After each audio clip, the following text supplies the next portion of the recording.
Welcome to Zone In Sports, your favorite spot for real talk, bold takes, and everything in the zone when it comes to sports. From hard-hitting analysis of the Miami Hurricanes football to the hottest stories across the sports world, we're bringing you that energy, passion, and a little bit of swagger, just like the U. So whether you're tailgating in the Coral Gables or arguing in the group chats or just vibing in your way to work, buckle up. You're in the zone with your host, D. Hamp. All righty out there. We're going to cut straight through the pleasantries today. And we're going to talk about, you guys seen the thumbnail out there? It was an article by Pete Nakos, or Nakos, however you pronounce his name. The link is in the description if you want to click it and see it. And we're going to talk about some of what they perceive was the top NAL rosters in 2025. And before I set the stage, I'm going to give you just some talking points on how they came up with their list. They say the rosters was a mix of boosters and revenue sharing dollars. They interviewed or they surveyed 17 stakeholders across college football, including head coaches, administrators, NIL collectives, and agents and general managers. They've been using that term general managers a lot in college football. So, and the specific question was asked. Makes you wonder why. Yeah, it do. He's slipping that in there. Yeah, because remember I said it last week, and then yeah, they've been slipping it in. Never been a general manager in football. You've always had the head coach and the athletic director, right, and then the president of the school, right. They've been throwing that term in there, general managers. And it says the specific question was asked: which 10 programs do you believe spent the most money to build their roster in 2025? 5 of them went on record and said, oh, let me take that back. 5 of them decided to name just the top 5. In total, 23 schools received a top 10 vote. There's only one school that was on all the ballots. I wonder, can you guess who that is? It's your famous saying, baby, about oil money. Texas, either them or ain't. There it is. What's that saying you always say? Say that Texas oil money what? Yeah, oil money runs deep. All right, let's crack it. All the way through the planet, all the way down to China. All right. So coming in at number 1, Texas, they got 17 votes. Now, of course, it's no surprise. You know they paying millions of dollars to Arch Manning, Anthony Hill, Colin Simmons, and you know Ron Wingo probably getting the bag too. So, and surprisingly, I think 3 of the top 5 is Texas schools, if I'm not mistaken. But let's go to the second one. We talked about this one last week. We'll talk about top 5. Texas Tech, they got 16 votes. Number 3, Ohio State. Number 4, Oregon. Number 5, Texas A&M. Oil money. That's all I said. So you got Texas A&M and Texas. That's in the top 5. Oh no, Texas Tech too. So 3 of the top 5 is Texas schools. So that's and they talk about Miami. But I digress. I'll go on to the second half of the list before we get into it. What's on the second half? Second half of the list. I'll take that back. Number 5, Texas A&M, and Miami was tied for the second for the top 5 spot. So Texas A&M and Miami was tied in that spot. Okay. So number 7, since they put them at a tie, was Michigan. Who's 6 then? They got Miami and Texas A&M at 5. They skipped the 6, so I guess they tied for the votes. Just make one of them 6. God damn. Yeah. So you got people just making up new rules as they go. Right. There's no 6. Creating positions as their general manager. I mean, see, they slipping that rhetoric in there, and they go before you go, everybody gonna be saying it. Right. Yeah. When I said it last week, I thought to myself, like, damn, I did put down general manager, but it was a reason for that. It's the second time I've read that. So number 7, USC. So number 7, and they skipped number 8. Number 9 is Tennessee. Number 10 is Auburn. And then they got a whole bunch of people that Where the receive. hell is Alabama? Alabama is down there. They only got 3 votes. So in the receiving votes were LSU, Florida, Georgia, Ole Miss, Where's Bama. Baylor? They're a Texas school. Yeah, they're Where's not on this list. Oklahoma? They got a lot of oil too. Yeah. Arizona State, Clemson, Florida State, Notre Dame, Oklahoma, and South Carolina got 1 vote. Where Mizzou at? Is they on there at all? No. Hold up. Let me see. Let me double check. Nope. Nope. So that's who they saying. The people that they said will be in their top 10 of receiving the most money to build their 2025 roster.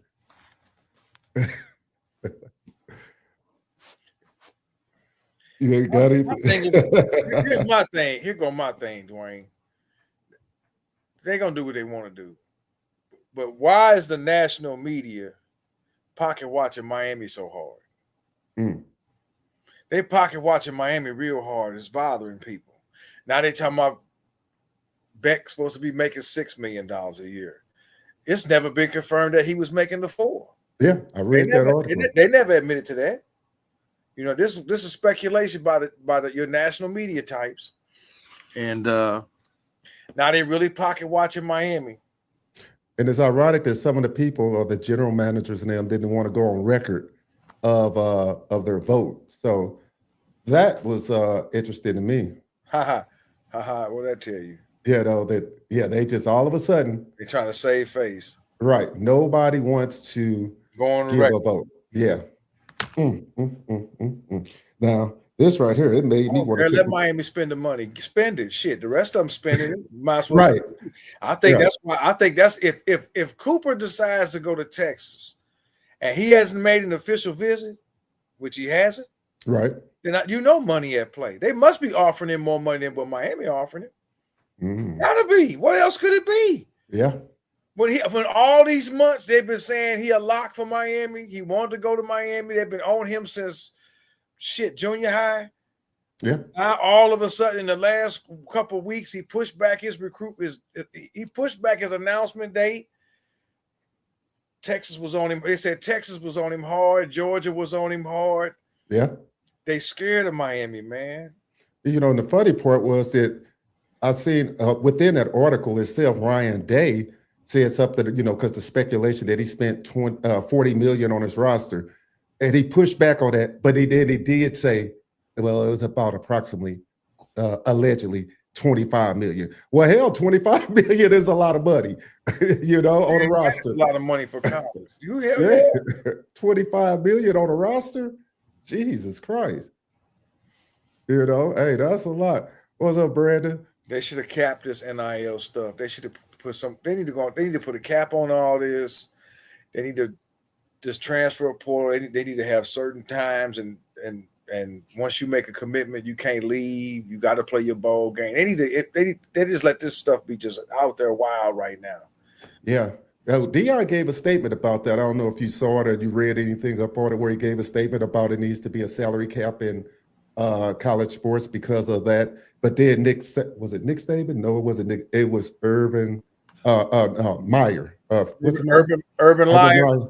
Yeah, from old Florida team. He pushed back and basically was like, it still won't help and it doesn't make a difference because, of course, the big school is going to always find a way around it, even if you come up with some salary cap because of even when you look at professional sports, you got salary caps, but then they got a luxury. You can go over and pay a luxury tax. So, so they always going to find ways around it if they want to, the bigger schools, because they got, of course, more money to play with. They got more money. They got more connections. They in tight with the cable sports network. So it's crazy. It is, man. It really is crazy, but now I digress, man. I mean, hey, listen, if Miami spending money, so be it. I ain't mad at them spending. No, I'm not mad at anybody on the list. And what's the interesting part is, you can't be there, letting it. Yeah, is that I think people are going to be more upset next year when they find out when it could be put pen to paper, you get to actually see what a Texas, what a Ohio State, what they actually spending compared to a Tulane. You know what I'm saying? So it's going to be interesting there. It says, this says Cooper kept family first. If your family is in Miami, stay in Miami. Strangers will only ride with a good family. We'll ride with you through it all. I hope you're right, Mr. Brock. I mean, I ain't gonna lie. I do hope he picks Miami, man. And then if he does, then great. I don't like hearing all these guys. They talking about he's trending to Texas. We think he's gonna pick Texas. And my thing is, how do you know for sure he's gonna pick Texas? Do you really know this, or you just feeling some kind of way? Or yeah, because I would think his family circle is kind of tight-lipped about the situation right now. If he's supposed to announce at 6 o'clock, I don't unless his know. people's telling him to go to Texas, then.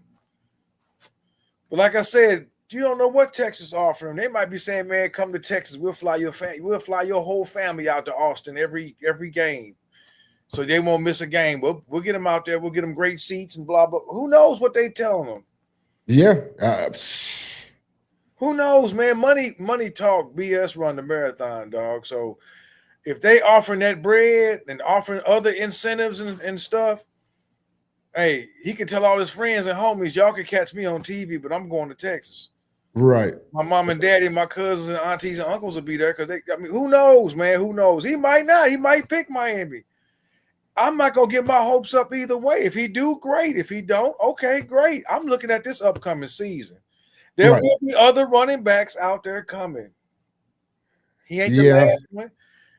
He's not the last one. I've been saying this and saying this. Winning will fix everything else.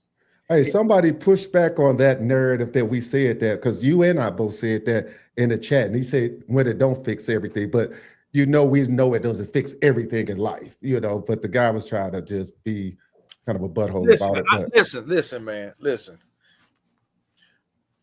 If you win, it will fix things. Yes. The two most important things this season, I said it last week, I'm going to say it again. The two most important things they need to do this season is, number one, start out the gate and beat Notre Dame. And number two, don't just get to the ACC title game, but win it. Yeah. All this talk, all this rhetoric I've been hearing about, well, Miami can get to the playoff. You'd rather go to the ACC title game, lose to Clemson, is what they're saying, is what a lot of people, they're riding with that just to make the playoff. Right. Oh, we've seen this movie. Yeah. Did we not see this movie in 2017? Yeah. They got to the ACC championship game and got their assholes blown out by Clemson on national TV, just so Mark Richt can say, well, the guys aren't used to the light. They're not used to all this limelight, this big attention.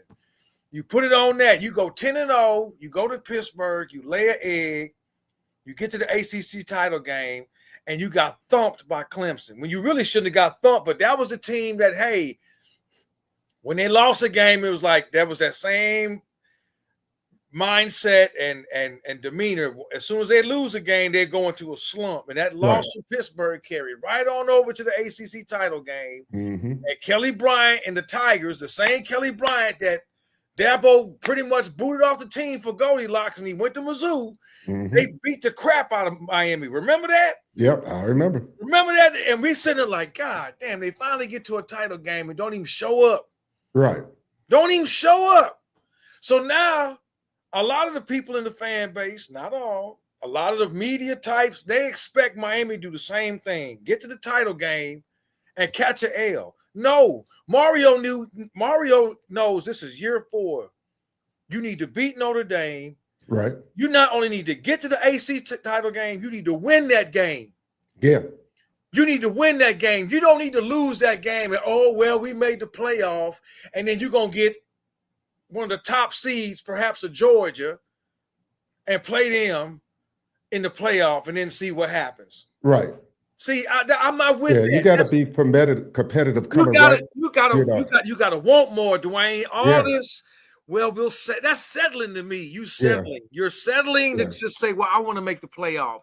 I want to just make the ACC title game. Right. That's bullshit to And me. I don't think he pushing that to his I don't think players at Mario all. is. I don't think Mario is. But a lot of these other bloggers and in the media types, they so high up on Clemson.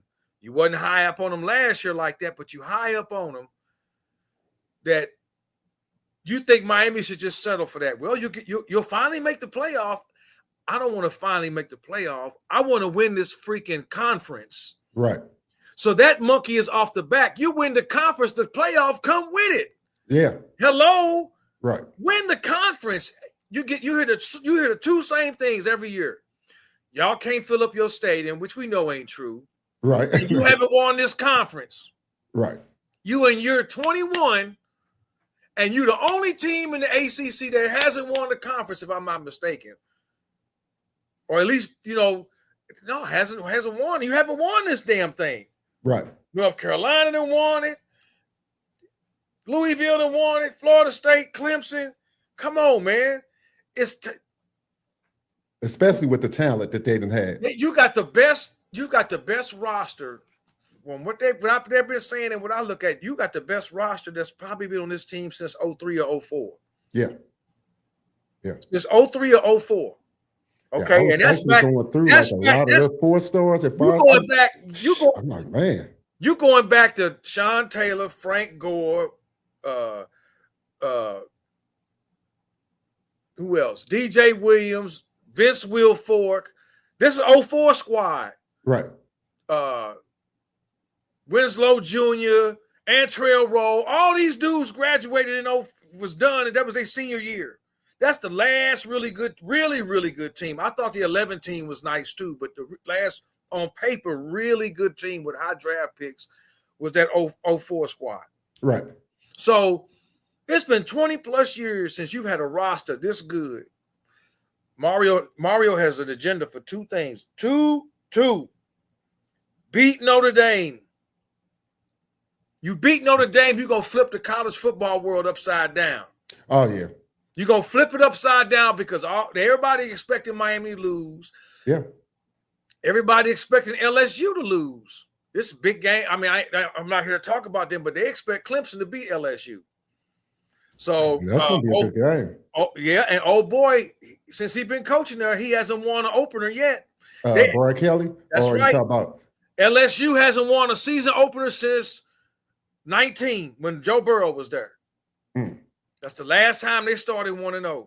So it's a lot of pressure on Brian Kelly and LSU. I'm not rooting for Clemson. Right. Oh, hell no. I'm not rooting for Clemson. I'd rather see Clemson take an L and Miami get the W. Yeah. I'm just keeping it 100. But Mario in year 4 needs to beat Notre Dame. And you need to beat Clemson in the title game, or whoever you play in the title game. Whoever. Ain't no guarantee Miami gonna be there, and there's no guarantee Clemson gonna be there. You never know. NC State might do something. You never know. It reminds me of what the guy was trying to tell me. We didn't have a chance to talk about that, but that kind of dovetails in when we was talking about the LSU being elite. And I made a comment in the post about LSU elite. We're talking about the 2019 LSU. Oh, the 19. Yeah, they was elite for this time period. Yeah. But the conversation morphed into, like, I said, well, when I said Clemson was an elite, I said, no, you cannot judge an elite team before they even play a game. I've never seen a team come out of the tunnel, never played a game with a roster. We said they're elite. Now, they might have elite players on the team, but you're not saying a team elite and they ain't played one game. Who? This was a guy that was in a text. We were talking in a chat, and we're talking about Clemson.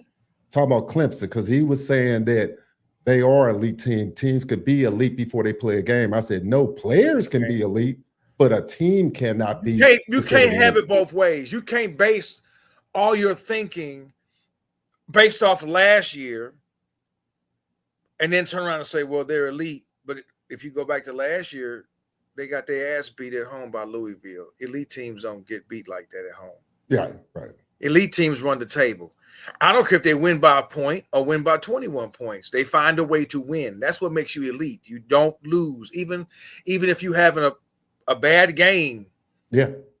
See how people pick and choose once again. Yeah, right. They go back to the 01 Miami team and say, well, look what happened at Boston College. Yes, Dorsey had a horrible game. He threw 4 picks. Offensively, he was having a terrible game. So who picked it up? Portis and the defense. Right. He didn't have the best game at Virginia Tech. You add Blacksburg. They scored on a punt return, a punt block. That's Beamer ball. It was hard to play at Virginia Tech back then. Mm-hmm. They still found a way to win with defense. Ed Reed had 2 picks. Defense again. So elite teams find a way to win. Right. Teams that get beat in all 3 phases of the game and lose, you're not elite.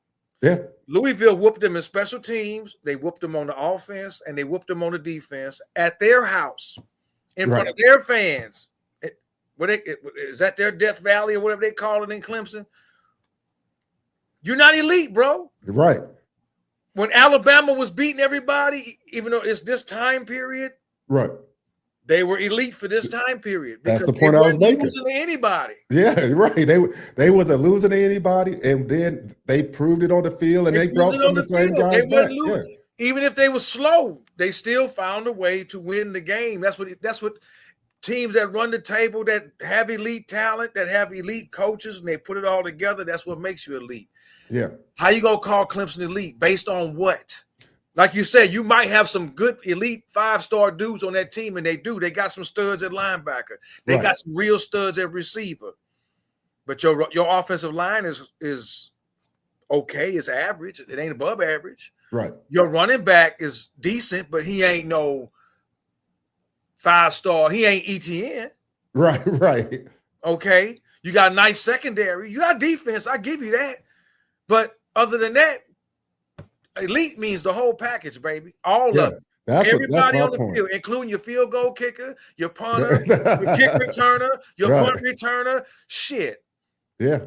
That's what made Miami 01 elite. I got elite all over the field. I got elite secondary, elite linebackers, D-line, Philip Buchanan returning punts and kickoffs.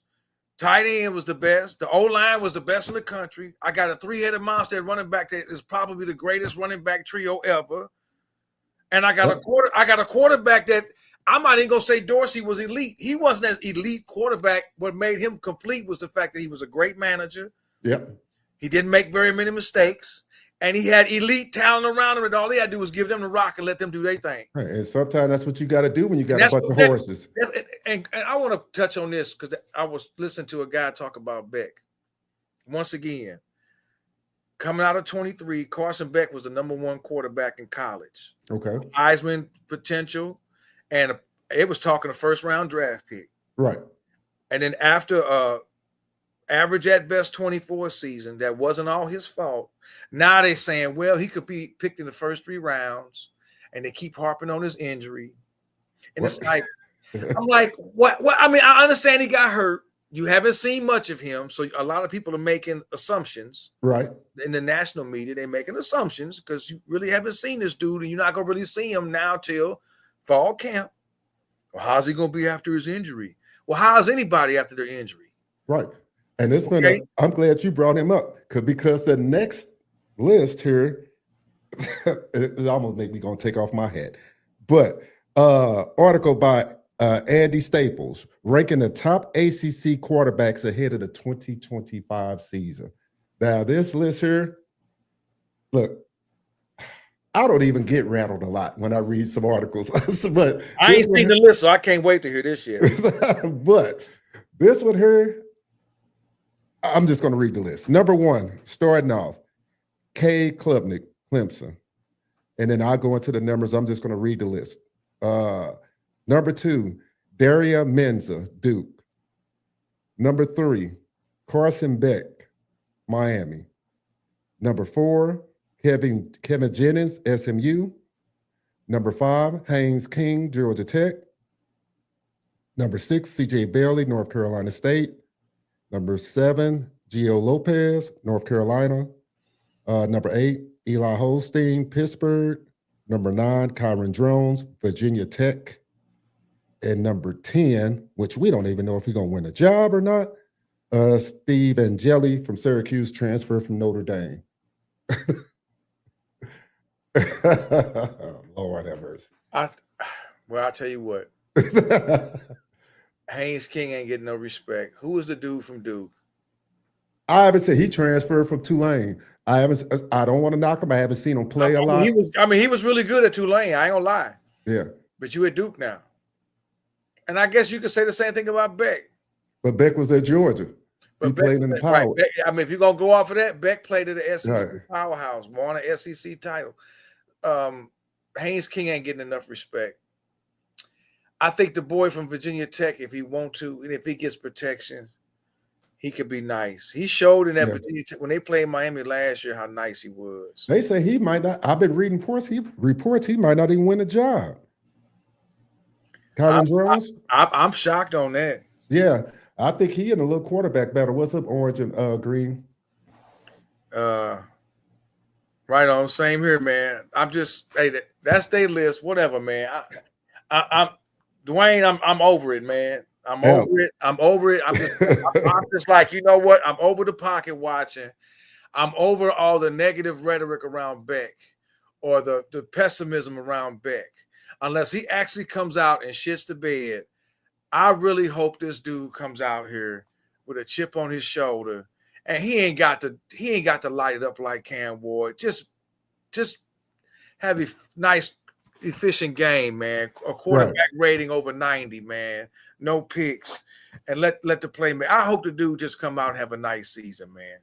I really do. I really, really do, and I really don't want to put a lot into what these national pundits say, man. Yeah, it's just interesting. I'm just trying to figure out the logic of putting Menza at number 2, coming from playing a smaller school. I would have been cool at putting Haynes King at 2 because that dude has proven himself. Yeah, Haynes King is a nice quarterback. Virginia Tech got to be slapping themselves that they lost him, and that's what made me just kind of like, okay, so he jumped over all of them coming out of Tulane. I was just like, I don't know.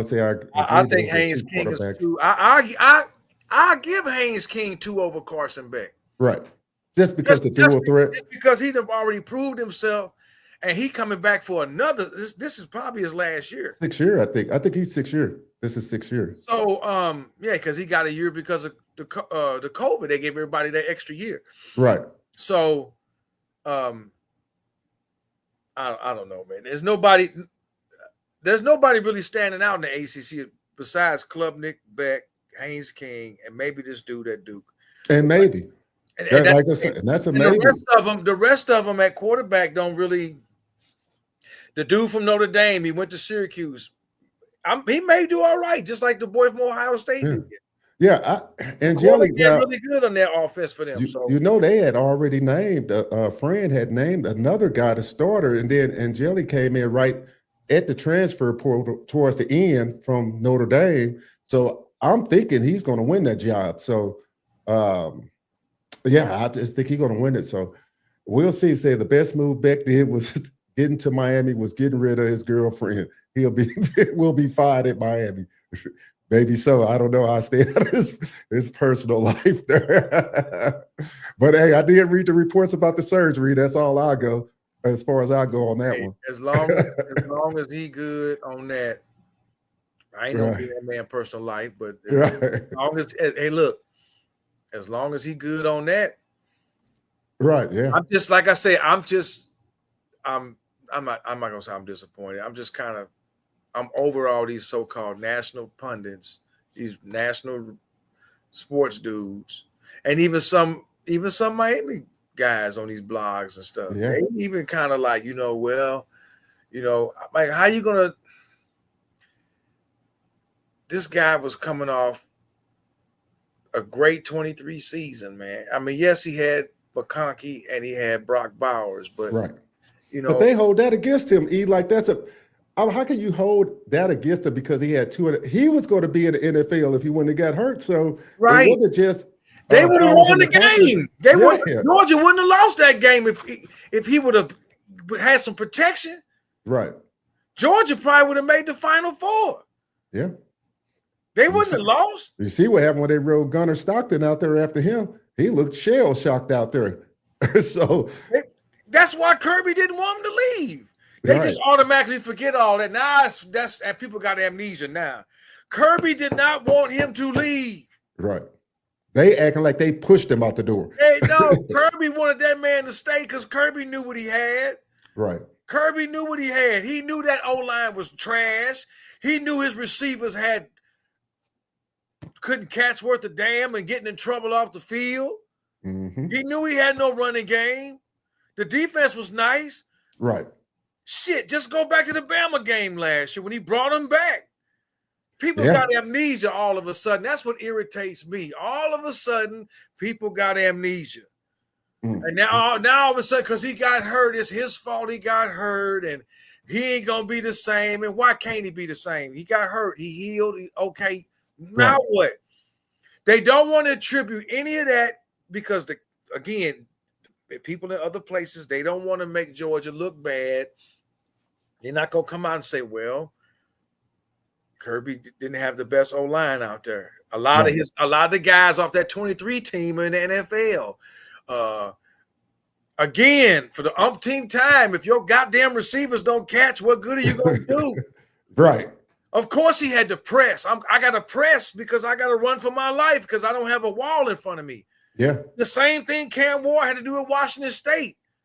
Yeah. What cleaned up for him when he got to Miami? He didn't have to press. He didn't have to run everywhere all the time. Right. He didn't fumble the ball a lot, a couple of times.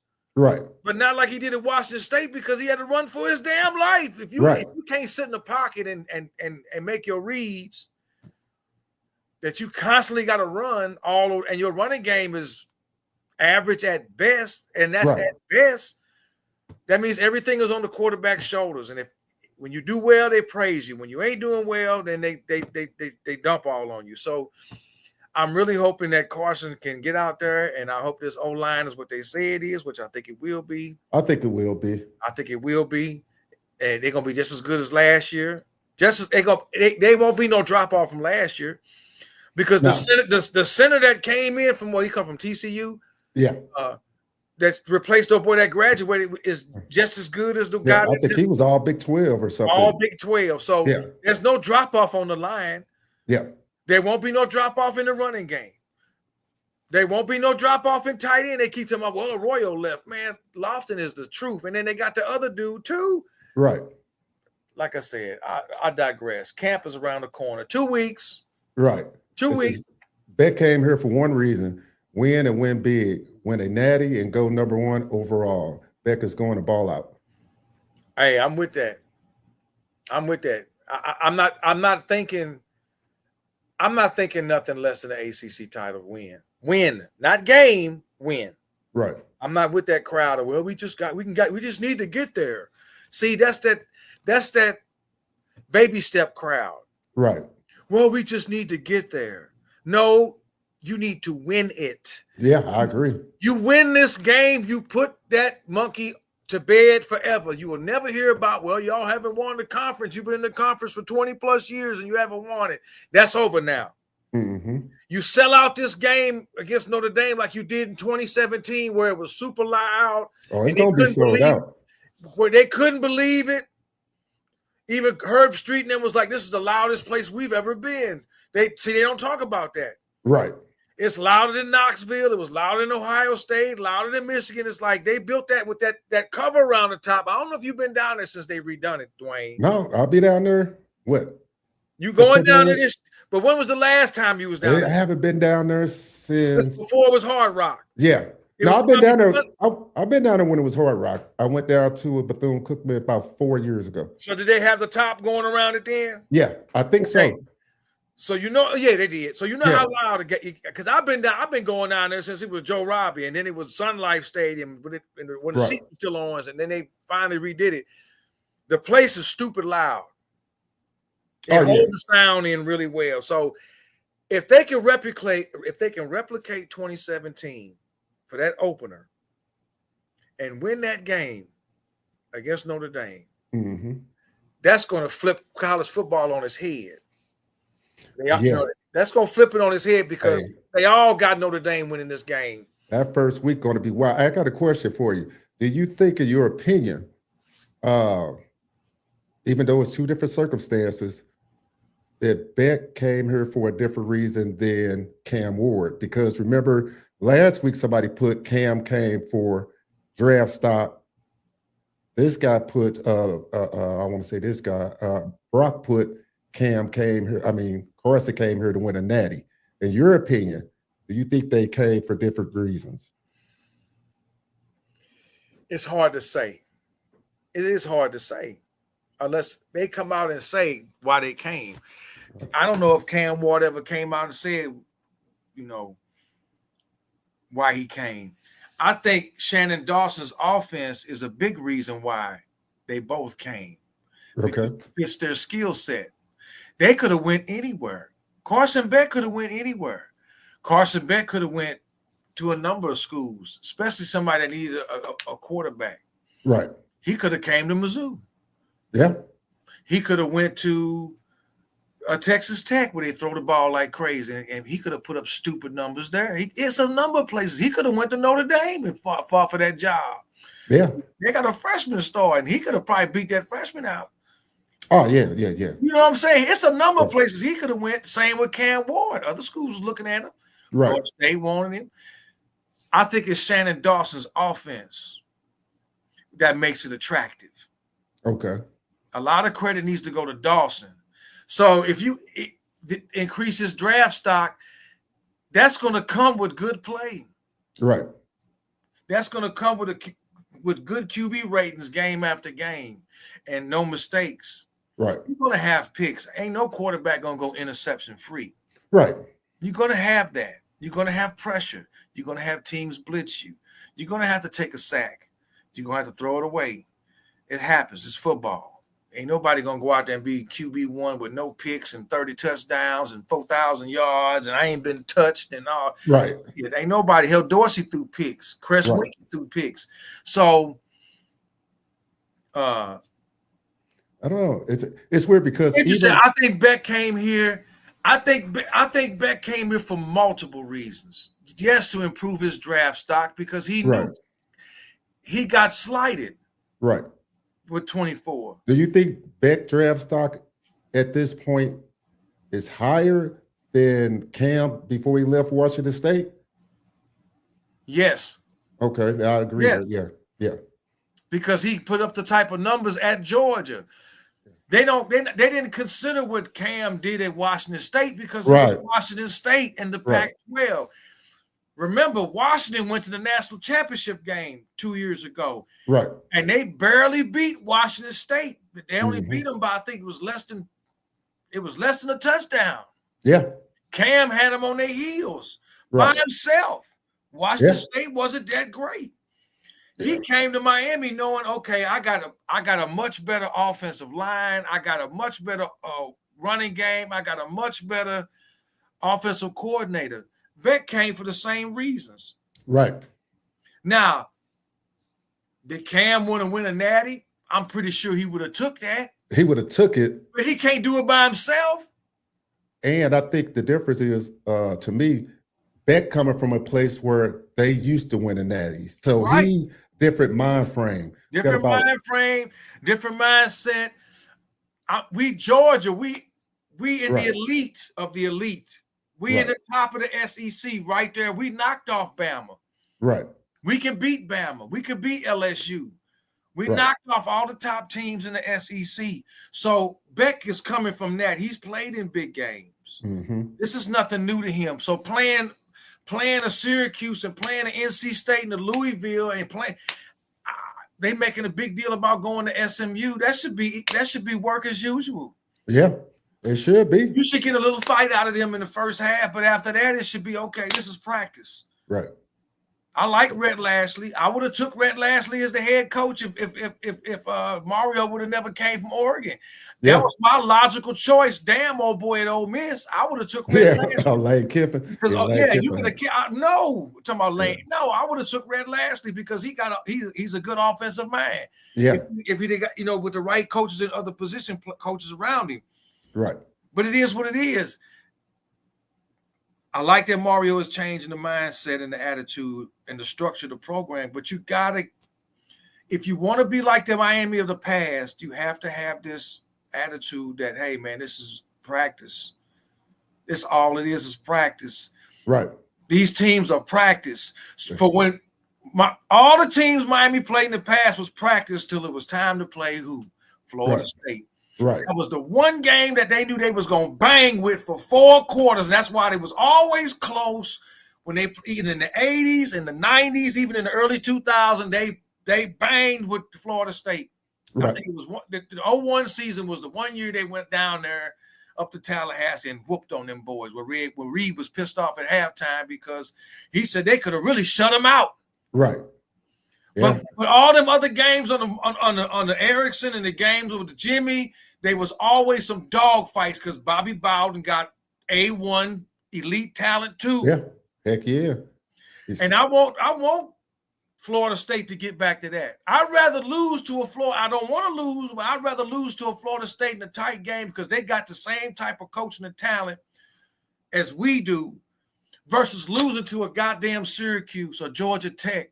That should be easy work.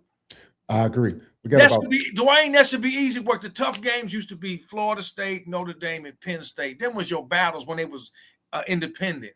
Yeah, and I'm not trying to hear anything about parity when you're getting the kind of talent that Miami's getting compared to the other schools. So I'm not even trying to hear There's no parity anymore. Yeah, you're They're right. supposed to hang maybe a little bit in the first quarter. Like I remember one year, Duke played Alabama, the first game of the year. And I think it was in Dallas. Nick Saban was, I think that's the year they won a natty. But for the first quarter and a half, Duke was giving Alabama the business. Okay. They had some talent too. Right. But then by the mid to the end of the second quarter, in the second half, the talent now starts to separate. Yeah, the horses start coming out. When the horses start to, now they got their second win. Yeah. Okay. We didn't fuck around, let them play with us a little bit. Now we just gonna take it. It's like drinking beer or drinking vodka. It's time to take it to the next level. And then they left Duke behind. Right. Miami need to do the same thing. Okay, they might hang for a minute for a quarter. Right. Because they fresh.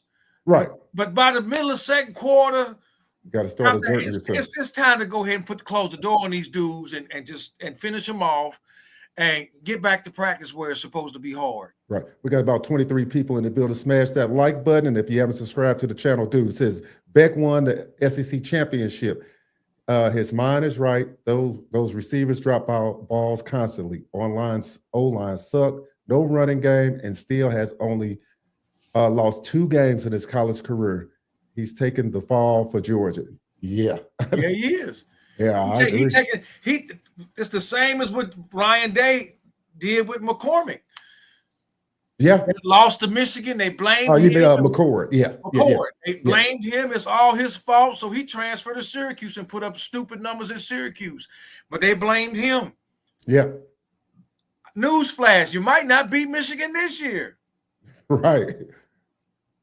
Yeah, might not. You might not beat them this year. So he says, I was at the game in 2017, Notre Dame at Miami game. It was the loudest game I ever attended. They said that game was absolutely ridiculous. Yeah. When I heard Herb Street and them say they have never been to a game that loud, they couldn't believe how loud it was there. They wasn't ready for that. Mm-hmm. I said, I'm going to say it again. For the dude that was arguing with you, if you're listening, winning will fix everything. There it is, right there. If it don't fix everything, it's going to fix 9 out of 10. Right. If you can't out money the other school, then so be it. If the kid want to go there because it's more money, hey, all right, young man, best of luck to you. Bye. On to the next. Right. Because if you win in the games, you come out and beat Notre Dame, you win the ACC. What else there's nothing else you need to sell to a kid. Look, the next step is a national championship.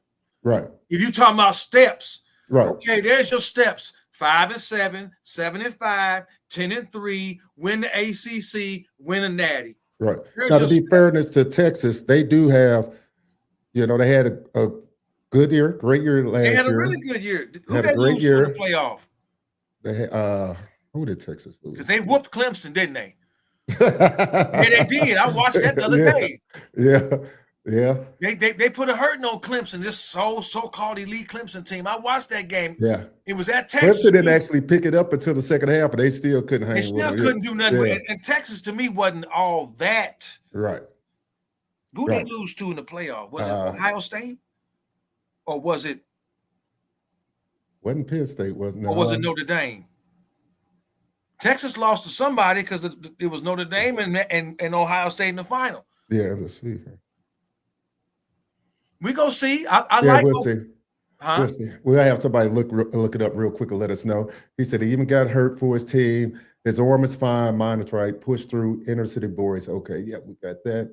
He said, I spoke to a Notre Dame fan and alumni in 2017. He was in his 60s. He's been to Notre Dame games and USC, OSU, Michigan, and etc. He said 2017, Miami was the loudest road game. Ridiculous. Ever. Mario has to win that game. You cannot sell that stadium. He said they lost to Ohio State. That's what they lost to. Texas did. That's right. They sure did. You cannot sell out this stadium on Sunday evening, prime time, and lose that game. You got to win that game, especially with them having a freshman quarterback coming out there. And I ain't saying Notre Dame was some bums. They not, but they beatable. They're beatable. They barely beat Louisville. They lost to Northern Illinois. They don't have their number one O-lineman out there. They got kinks in their armor too. Right. They got kinks in their armor. I'm tired of this, y'all, they talking to Notre Dame is Alabama or somebody. Right. The way they talk, I agree. I think a lot of the same reasons, of course, Cam made it more of a sexy pick, but all the QBs are going to go where they can do their ultimate best. Right. They're going to go into an offense that fits them. Yeah. So if you are running type quarterback, South Carolina might fit you because they've built that offense around Lenore Sellers. Right. If you a pass type dude that's air raid, pocket passer, we're going to put playmakers around you, then a Shannon Dawson type offense is there for you. Yeah, but it's saying that I want to kind of put this on a micro level. Because, okay, guys get transferred, but if you're talking about getting drafted, you just can't go anywhere. No, you can't. You got to go to a handful of schools. You got to go to certain schools, man. That's going to get your talent out there. Because your talent going to be out there and you're going to face certain competition. And Cam knew coming to Miami, he was going to face some competition. Right. I don't think there was a team in the SEC that fit his skill set as a passer. Right, yeah. Okay. Yeah. LSU already has a quarterback, so he wasn't gonna go there. Yeah. So you gotta look at the teams that Tennessee had their quarterback. Oh boy, that bounced. Nico. Yeah. Yeah. So he wasn't gonna go there. Right. He had to go somewhere where he knew he could throw the ball. It was a big name, a marquee brand name, right? Where he could throw the ball, put up big numbers, and have good results. Miami was the perfect fit. Yeah. Now, as far as as Carson goes, you could say the same thing. Carson could have went to a number of schools, but a lot of schools that fit his skill set already had quarterbacks. Yeah. This just like fell in his lap. Right. Miami fell in his lap. It was an easy sell for Cristobal and Shannon Dawson. Look, man, we're going to have playmakers all around you. The offensive line is going to be a million times better than what you had at Georgia. You ain't going to have to run for your life. And you're going to have a three-headed running back monster behind you that you can just hand the ball to. And you ain't got to put everything on your shoulders and carry the load and press all the time. Right. And you're going to put up nice numbers. Right, yeah. That fell in his lap. Why would he say no to that? It had nothing to do with his girlfriend. No. It didn't necessarily have nothing to do about it being Miami. Right. You can only sell the beach and weather for so long. Okay, what have you done for me lately on the field? They showed him that, hey, our trajectory is going up. Right. A couple of years ago, they couldn't have got it back. Right. You know what I'm saying? So it's not a level. We're not going down. Right. We're on the way up. Right. Georgia may be plateauing right now. Like, you know how you lift weights for a while, right? You losing weight and get cut, but then after a while you plateau until you switch it up. I think they plateaued now a little bit. Yeah. I think Alabama has plateaued a little bit. It happens. Yeah, you can't dominate forever. Nah, not if you live long enough. You're not. I said Beck came to Miami because of what Ward to do at Miami, and Beck was recruited heavily by Miami. Rick almost had Beck in Miami, came in second for Beck. Okay, kind of choppy on that, but I think I get the gist of what he's saying. I think he said they almost had him first time. He was looking at Miami when he was coming out of high school. Yeah, he was looking at Miami. Right. But this was before NIL, and Georgia had a bigger bag. Yeah. And they was on their way up. They were ascending. He was back up to old boy in the national championship game. What was his name that won a natty? I don't even think he played in the NFL. He got drafted. Stockton. What was his name?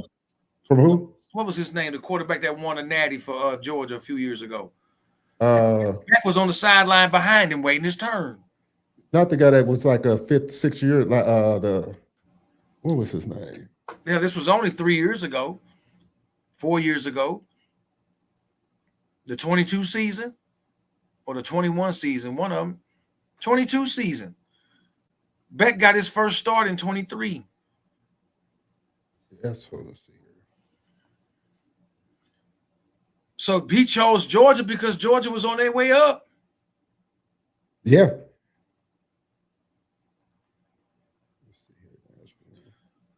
People need to give Shannon Dawson his credit, man. His offenses was very eye-catching. Why you think old boy came here? Mr. Georgia football. Why didn't he go to Georgia? You think Georgia didn't want him? He's a home state kid, 2-time state champion. Oh, Stetson Bennett. Yeah. Oh, somebody else put it in there. Stetson Bennett and Carson Beck was behind him on the sideline, his backup. Right. Waiting his turn. Old boy was at Georgia and transferred to Ohio State. That played for the Bears now. Or he left the Bears. Now he in Carolina. Bryce. Bryce. Yeah. He went to Ohio State and then lost to Stetson. They lost to Stetson Bennett, I believe, in the Natty, wasn't it? What Bryce Young was in the playoff. They lost to Georgia. Because Bryce Young does that. Yeah, they lost. Ohio State lost. That's the game where old boy got knocked out. Marvin Harrison Jr. got knocked out the game.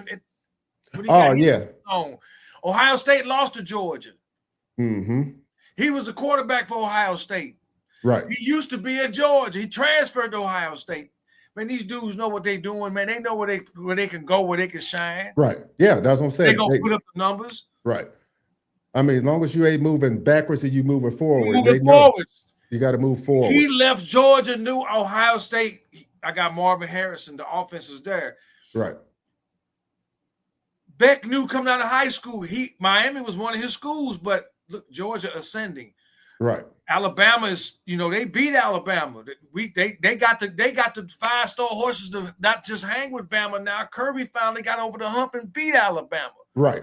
Remember, he couldn't beat Alabama. He could whoop everybody else, but when he they were talking about firing Kirby because of that.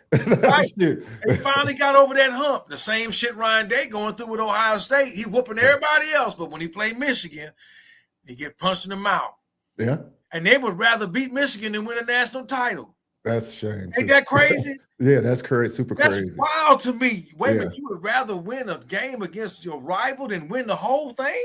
Right. Hey, I'll take an L to Florida State, but give me the national title. Yeah, I don't know how many of the fans feel that way. What do you say? Put it in the chat. Would you rather win a national championship or beat Florida State? Or beat Florida State? Put it in the chat or and let us know. I'll take 2 L's if I can win a natty. Shit, give me that damn natty. That's number 6. Should have been number 8 or 9, but give me that. Yeah. So, like I said, Carson Beck knew what he was doing. I'm going behind Stetson Bennett. When he leave, the job mine. Georgia doing this quickly. Right. And look what they did. They won an SEC title, beat Bama with him. Right. He looked great. Set him up nice. And then 2023 come. What happened? Kirby didn't fill the cupboard too well at O-line, at running back. Right. Receivers you thought was supposed to be good, which they had some good ones. They had old boy that left Mizzou. Right. They had old boy they got from Miami. And what happened? These dudes got butterfingers. Yeah. Getting in trouble for domestic abuse, beating up on their gals and all this. Yeah. Man. Okay. So now Carson Beck got to run around and do it all himself and press and force things, and he gonna have a bad game like he did against Florida, throw 3 or 4 picks. Right. And y'all young brothers out there, man, if there's any of y'all young brothers, man, hey, if y'all going through those troubles with y'all gal, and y'all out here balling, man, hey, leave them alone. Girls, man. Yeah, man. Leave them girls alone. Yeah. Look at these dudes as examples. Don't do what Lawrence Phillips did. Right. I love Lawrence Phillips, but you can't grab no white girl by her hair and drag her down the steps. You lost your rabbit mind. I'll tell you can't grab any gal. Especially one of them. Right. Yeah, you better. You can't. You better refrain. Ray Rice's career over. Yeah. Yeah. Ray Rice's career over. Well, the Junkins guy out of Ohio State career might be over. Over. Oh, right. Even I don't even think he signed a contract yet. Don't let your emotions get you like that. Yeah, that's all I would tell young folks out there. If there's any of y'all out there listening, man, hey, we know emotions run high. We know that you guys are ultra competitive. We've been there in life. Look, and we know women can push buttons. Ooh, we can't, but push buttons. They try to push your buttons. You got to walk away. My daddy always told me the bigger man to walk away. It's hard. You got to bite your tongue. I asked my daddy a long time. I said, "What if she slapped you in a room full of people? What do you do?" Oh, Lord. He said, "Walk away." He said, "The bigger man will walk away." We all know we can whoop a woman. Right. 9 times out of 10, you could beat the sleeves off a woman. What it's going to get you? Locked up, out of money, maybe out of a job. Yes, sir. Out of a job, a regular job. For sure. If you got in the sports world, or if you in any type of public light, you are done. Yeah, blackball for good. Physical, sexual harassment and all that, and beating up on a woman. Hey, unless you Dana White, but I digress. You're gonna be working for waste management somewhere. Yeah. You hear me? I said, unless you Dana White, and then he can do what he did on camera. But that's another story. Hey, for all the young guys out there, hey, go talk to your dads. They may be able to tell you the mistakes they made and what to do. Walk away. Yeah, it's like Bobby Bowden said, I can win a national championship. I can win a national championship, but if I lose to Miami, I don't feel like we're truly national champions. We have to win them all, especially FSU. See, I knew somebody was going to say that, but I could flip that and say, when them Florida State fans say, but you lost to us, I say, but we still national champions, especially in the playoffs. I understand that. I know what he's saying. I understand what Bowden said, because at that time, that rivalry was truly the best rivalry in college football. Yeah, it was the best against the best. Yeah, it was usually the winner of that game went on to be in the national championship game. Right. And the folks over in Bristol, Connecticut got tired of that, and other schools got tired of that, and they flipped the script, and I ain't got to go into all that. And now you got all these SEC. They know if it come back down to them two being the best in Florida, one of them gonna go, and chances are, whichever one it is, they gonna beat whoever else it is. Right. Okay. So you look at the years that Florida State did that they did win a natty. They did beat Miami. Yeah. Those years. They beat Miami those years, So they went to the national championship 3 years in a row against Tennessee, lost. Right. They went against Virginia Tech and Mike Vick and won, and they beat Miami that year, and they beat a good Miami team that year, because they had Moss, and they had that Miami team was good in '99. And then in 2000, they got to go off of BCS crap and lost to Oklahoma. So they went to the Natty 3 years in a row, lost to Tennessee, right, beat Virginia Tech with Snoop Menace in them, and then lost to Oklahoma. So Bowden had good teams. Right. Bowden had, I give credit, I give it where it's due. So And even when I look at it now, it'd be set up. Say hypothetically, if they did lose there and then they won the national, you thinking you going against the gauntlet in the playoffs to win a national championship now? Now you So are right. yeah, so now if you lost to Florida State and then you went on and ran through Bama, Georgia, Ohio State, Penn, or whatever, I mean, come on, Whoever from whatever conference, whatever, it's funny if you beat them. So I mean, again, it's different now with the playoff, with the media, how the games are broadcast, who do the broadcasting, what they say, the narrative they push. It is what it is. But yeah. I'll lose to Florida State it's like playing basketball. When you make that final 64 and you get hot and you a small school like a VCU or a Loyola out of Chicago that one year, they made the Final Four. Nobody seen them coming. Now, I mean, they ultimately didn't win the Natty, but look, they got to the Final Four. They knocked off some schools that they weren't supposed to knock off. Right.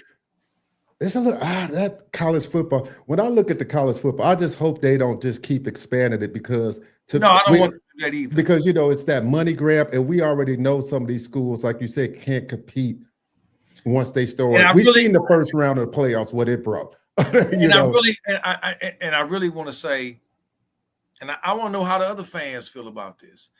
I still think if you're going to have this money and GM talk, you need to model this playoff after with an NFL style of playoff. But to do that, you have to get rid of your conference championship games because there ain't no NFC East Conference divisional game for the division and all that unless you tied. Right. You need to get rid of the conference championship games, and that you need to get rid of this committee. The committee is useless. There's no need for the committee.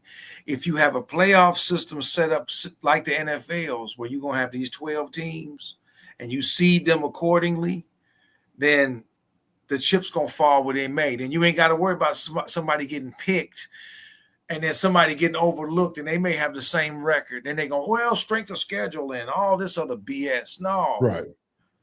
You eliminate all that. Right. Now it's just going to come down to who win and who lose, where you fall. I would like to see that, but that doggone money. It's that money that comes into play because now that ACC or the SEC going to feel like we're losing out on millions of dollars if Georgia and Alabama ain't playing in a SEC championship game. They're not playing. If you didn't win to get there, then you just didn't win to get there. Right. That's that money. I mean, I would like to see it. They need to do something. Because the conferences and got so big that it's splintered off. Hell, they so big now you can run 4 divisions like you do in the NFL. You could run, you can have the AFC North and the NFC, the AFC and the NFC, and then split them off. Yeah, a Big Ten North, a Big Ten South, or a Big Ten East and a Big Ten West. Because it ain't 10 teams. If you can have 20 teams, then they have 2 different. Right. Called the Big 20 then. I don't know, man. It's just I don't like it, but it is what it is. I can't change it. I'm not a fan of it. They look at it more ways to get more teams in to try to make more money instead of try to make it more. The whole thing that I don't like, they're not making it competitive. If they didn't learn anything from last year, they know it didn't get competitive till after the second round. Now, I took a lot of flack by saying, all right, Indiana should have been there per record, but if you watched them, I just didn't know. It was some teams that came in that first round that you was like, SMU was better than Indiana. Yeah. And they only lost by 3 to Clemson. As Indiana, they shit the bed at Ohio State. They could have beat Ohio State. If they would have beat Ohio State,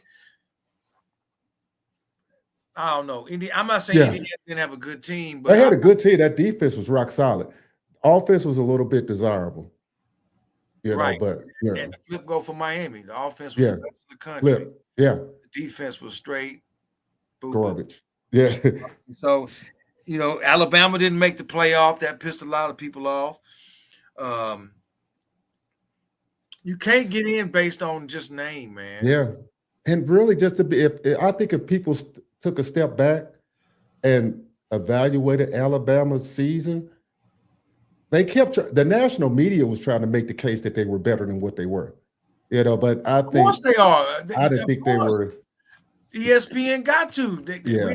We need more than Georgia. We got to keep our conference. That's our investment. But no, you lost to Vanderbilt.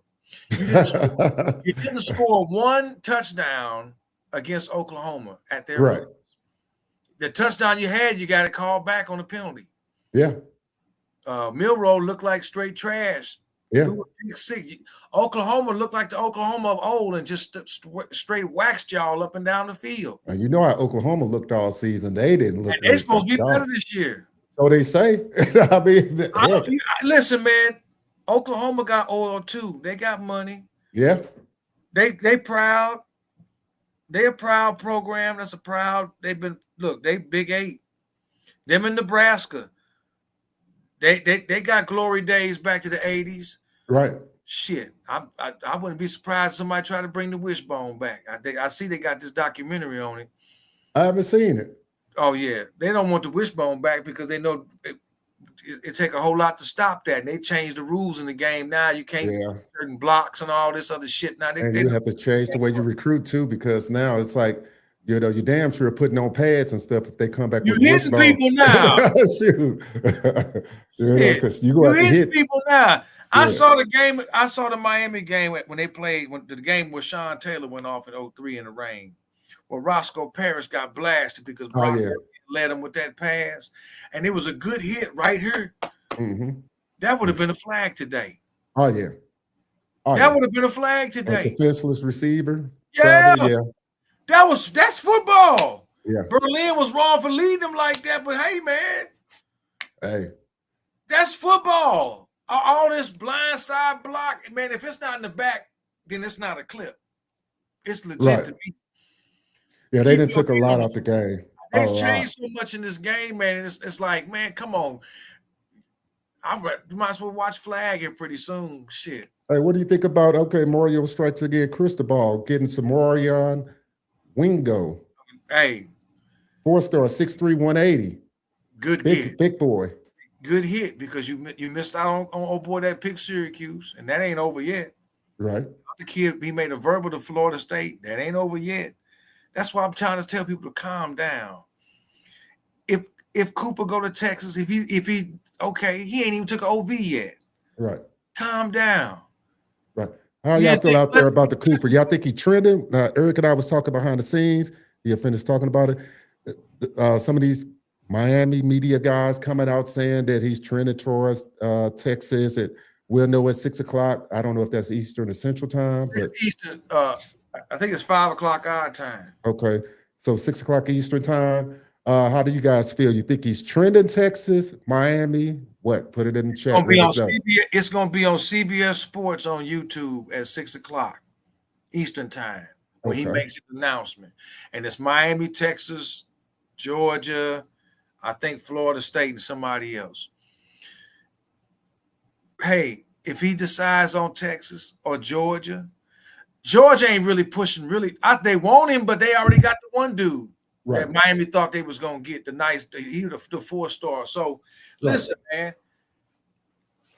So be it. If he decides to go to Texas, or that's who he's verbally committing to. Mark Fletcher was a local kid, and he verbally committed to Ohio State, and Mario stayed in his ear, and flipped him. Right. So it ain't over till they put ink to paper. So. Right. And the same go for guys that are committed to Miami verbally. It ain't over until they sign the paper. It's open season on everybody. You think other schools ain't still trying to talk to Jackson Cantwell? Unless I think he probably shut his down. Yeah. Or Spafford, or some of these schools gonna still reach out and say, "Hey, you have a second thoughts? We still over here." Right. It is because the people talking bad about Miami. Or just say, for instance, a team.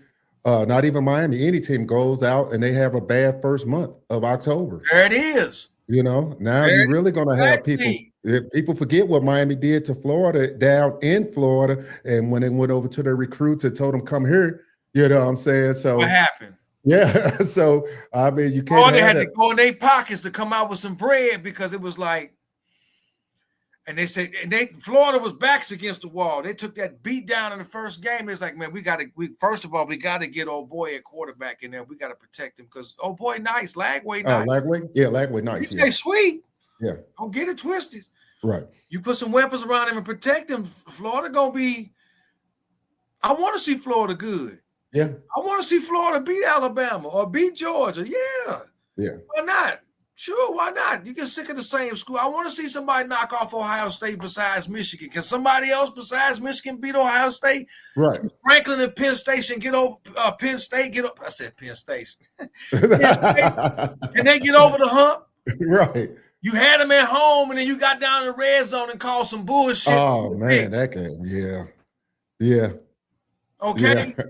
Yeah. That was. This is what I'm saying. This one made me think sports is fixed and set up because you got Florida, you got Ohio State at home at your house. You had them tight all game. You in the red zone. It's the fourth quarter. You score a touchdown. You win the game. Right. And then you call some crazy shit. Right. You can't score. You got 4 chances. You can't do nothing. Nothing. Oh man, their defense wasn't that stout. Hey, So that's what I'm saying, man. I digress, man. It says Chris say he's trending Texas, but I feel Miami. Miami has been. I'll be happy. I'll be extremely happy if he spurns them all and picks Miami.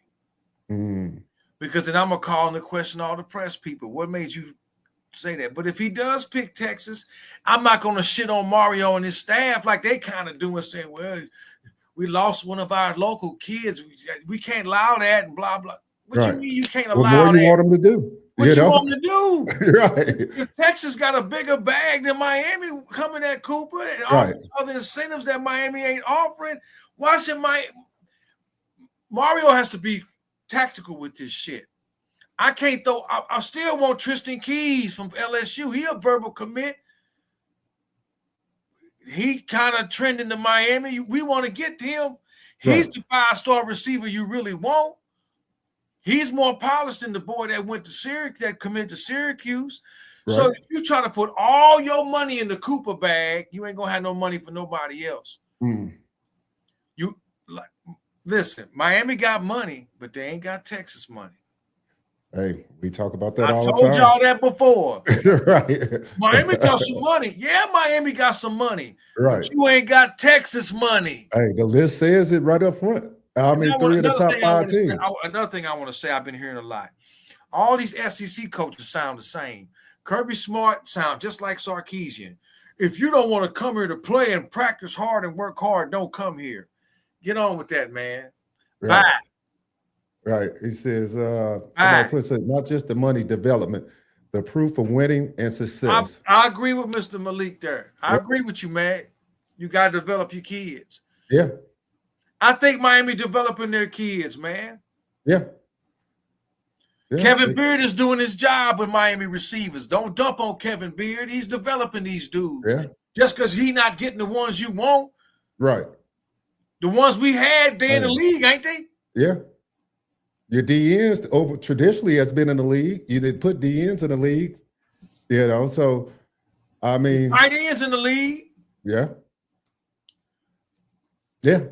Yes, development is everything. So like I said, the biggest question mark is Heatherman coming in with this defense. How's this defense going to look this year? If they look how we think they projected to look, they're going to be a whole lot better than last year. These kids are going to be able to play to their strengths. Right. Instead of all this stunting and crap they did with Lance Guidry. And I'm not saying Guidry's defense was bad.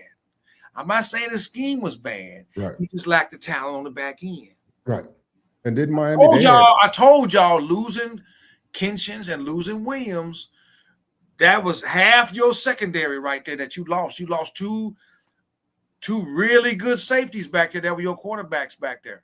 Right. If you put Kinchins and Williams back on that team last year, with Frederick at the corner, because the safeties you had back there, even old boy from Washington,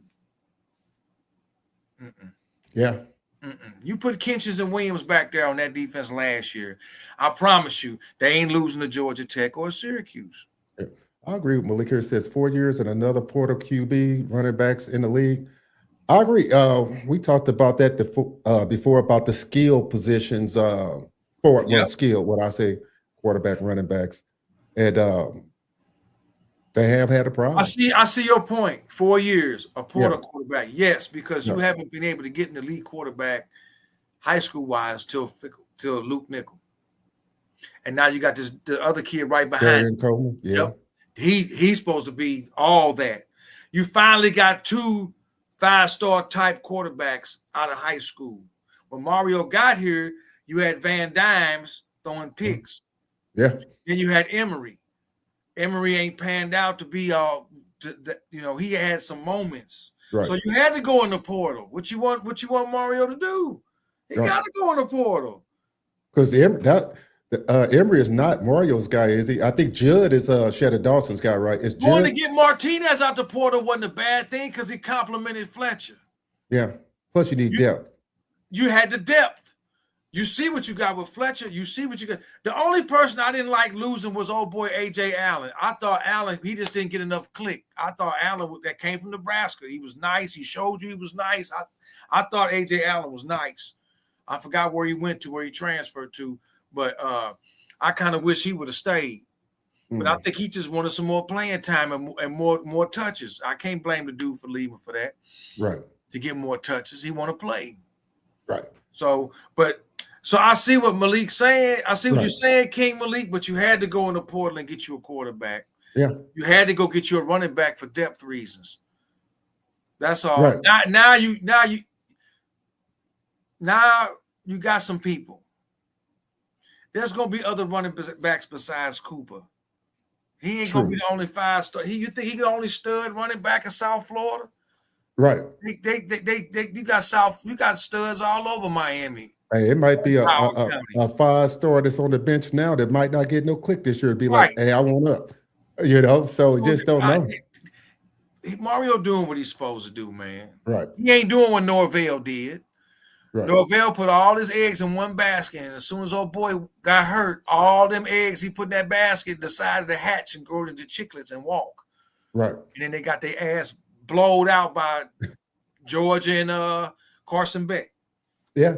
So Mario didn't do that. He got some players to compliment. I know people going to complain, well, he got too many people out the portal. Or he didn't get enough people out the portal. Right. Or he didn't get enough people out of high school.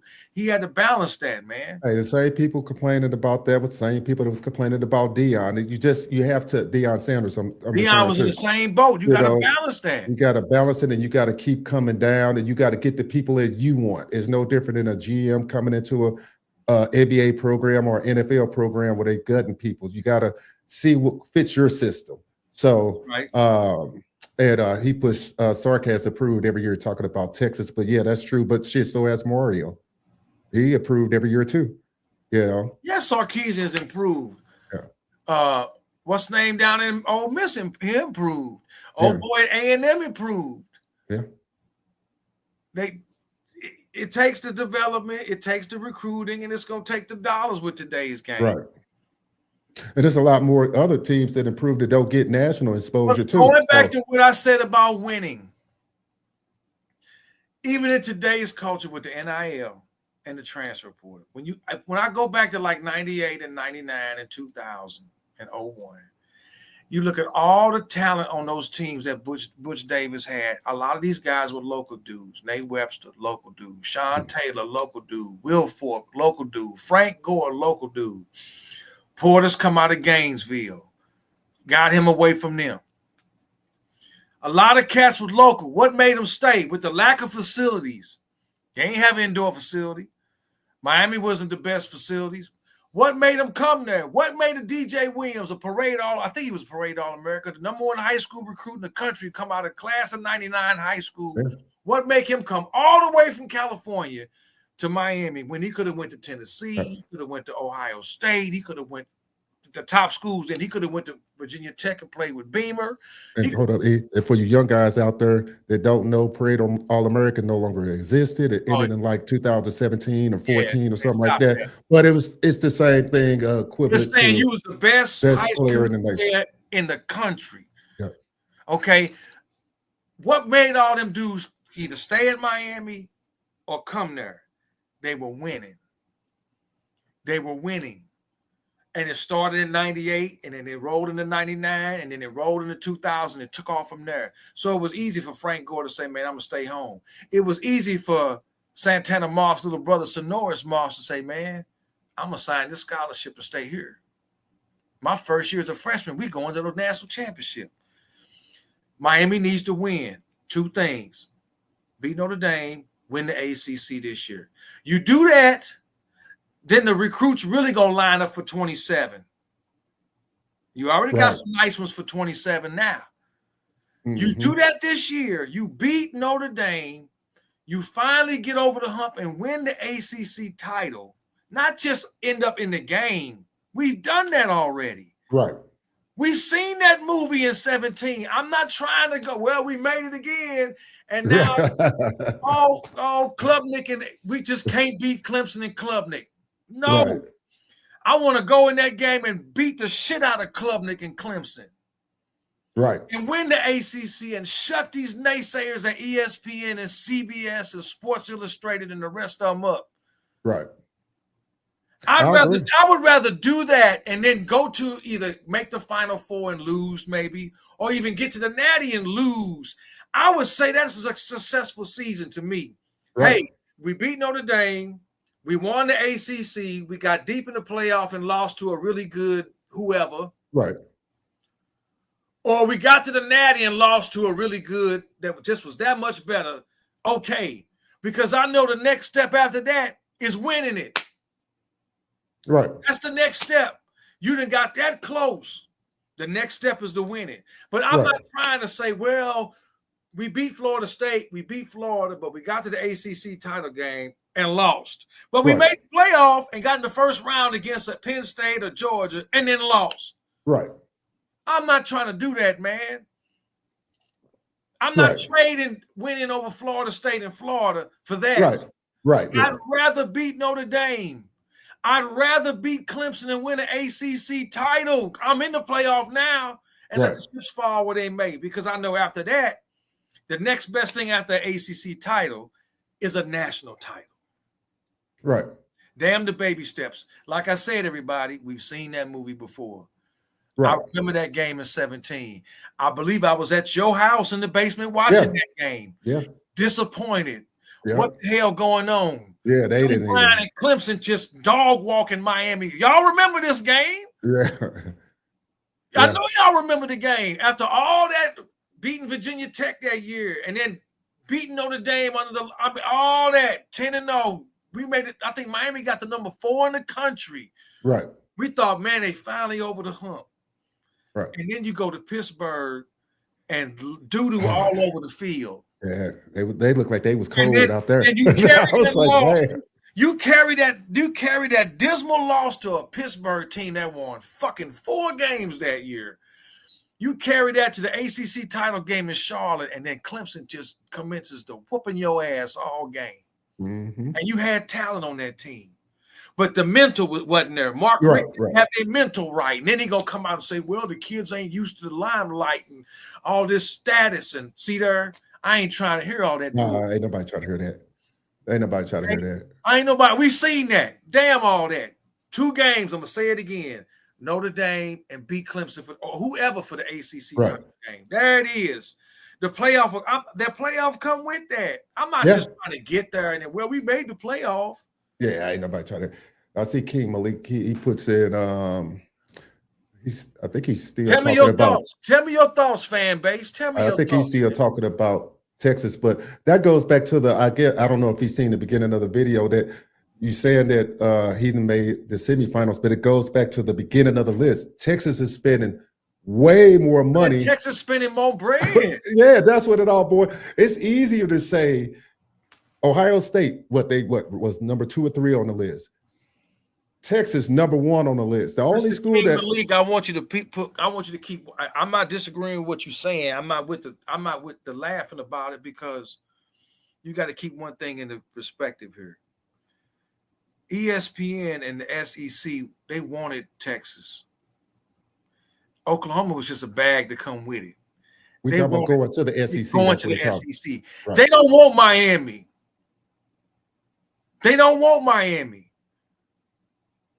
If they would have came to Miami the same way and said, come join us, Miami would have got to share some of that bread too. And the recruits to go along with it. And then they couldn't talk bad about them no more. They don't want Miami in the SEC because they know if they do, it's a wrap. I ain't the only one saying that. They know it's a wrap. If Miami was to get in the Southeastern Conference, them kids in Florida I want to play in the SEC. Well, shit, I ain't got to leave. I could choose between the Gators and Miami. Well, who doing better? Well, Miami. Bye. I ain't going to the Gators. I ain't got to go to Alabama. I ain't got to go to South Carolina or LSU. You're going to see LSU keep, like they should, a lot of these Louisiana boys at home, and a lot of the Alabama and Mississippi boys and Georgia boys going to stay in their state. They didn't want that. They wanted Texas. They didn't want Mizzou, but they wanted A&M. Yeah. Mizzou just happened to come along with them. Yeah. And look at all the bread Mizzou got. And Missouri benefited from that. And you go to Columbia now looking for Roe Field. They got all the suites now they didn't have before. That's that SEC money. Right. You been to Columbia? And ain't nobody arguing like Mizzou is a powerhouse, but I'll tell you, look at the stadium before and after they got in the SEC. So it's different when you get a lot of money, especially they don't even care if you win or losing. You'd be middle of the pack. You still getting a lot of bread. I want Mr. Malik to remember this. A&M bolted for the SEC's invitation because they couldn't compete with Texas in the Big 12. Texas was going to start their own network. They was going to dominate football in the state of Texas. A&M couldn't keep up with that, so they bounced for the SEC to get the SEC money. Right. And Mizzou came with them. So now, what they do? Now they extend the invitation to Texas. Now they're in the SEC. Hey, Oklahoma, you want to come with them? Right. Come on. They don't even fucking look right in the SEC because they not SEC. Right. Nebraska ain't Big Ten. No. That's an old Big 8 school. It's about money. This is all about money. Right. At the SEC knew if we could get Texas, we could tap into that Texas money. Big money. It's big money. Yeah. It's big money. There's no reason. There's no coincidence why people say that money is ruining college football, because they know it's the haves and the have-nots. Even with the new revenue, the NIL Go, if you guys haven't read the packages, I implore you to go back and read it. It's that us as fans, it's a tough subject. I'm not gonna sit there. It's just tough. It is. And going back to what he said, Sarkisian ain't no better recruiter than Mark Richt. No, He ain't no better recruiter than Mark Richt. Yeah. What has Texas done lately? Not shit since Vince Young. Right. Okay, they made the playoff and lost. They got a decent team. I wasn't impressed because they went up to Michigan and beat Michigan. Michigan wasn't that good. Right. They wasn't last year, Michigan, 2 years ago, Michigan. Right. They were 2 years ago, Michigan. Right.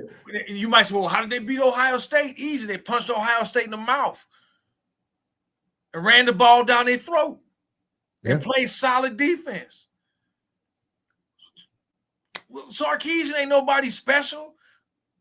They got some nice recruits in Texas. Again, it come down to that deep Texas money. Right. Hey, we can even go back to Diaz. Look at the support Diaz or Mario getting than Diaz got. You know, Mario getting way more support because of the administration that changed and everything. Well, a little bit, towards the Diaz era, but more than what he had beforehand when they was going through the administrative problems and they didn't want to give money to the football program and stuff like that. Herb Street was right. All three got to be on the same page.